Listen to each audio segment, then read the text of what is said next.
La parole est maintenant à Monsieur Pierre-Yves Collombat.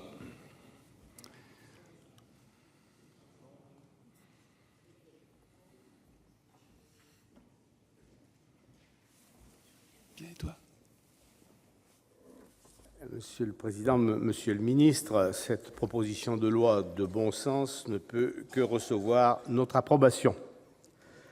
D'autant plus que les modifications introduites par la commission des lois permettant la représentation des PATS à la commission administrative et technique, laquelle débat de questions essentielles d'organisation des services qui impliquent justement ces personnels administratifs, techniques et spécialisés, eh bien, ces dispositions complètent, heureusement, je crois que tout le monde en est convaincu, le dispositif.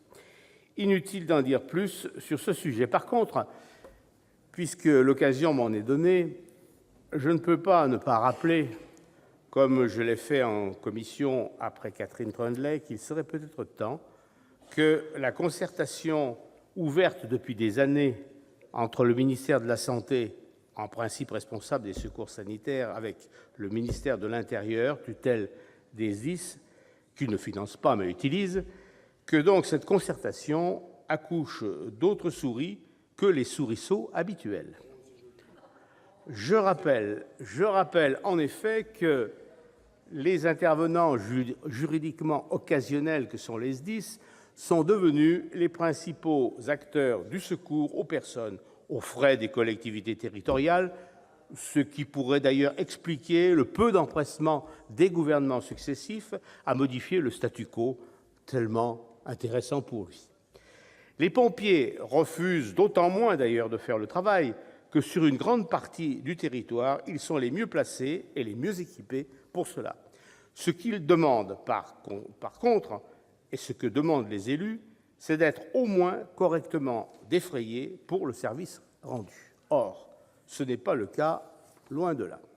Non seulement ils sont insuffisamment défrayés, mais ils sont pénalisés lorsqu'ils agissent pour autrui. La promesse faite, par exemple, d'être exonérés du péage des autoroutes n'est toujours pas honorée. Cerise sur le gâteau, les SDIS, comme les autres organismes territoriaux dont le budget est important, devront diminuer leurs dépenses de fonctionnement de 1,2 %. Donc, plus ils feront le travail des autres, plus ils devront faire des économies. Je ne sais pas s'ils vont y arriver quand même.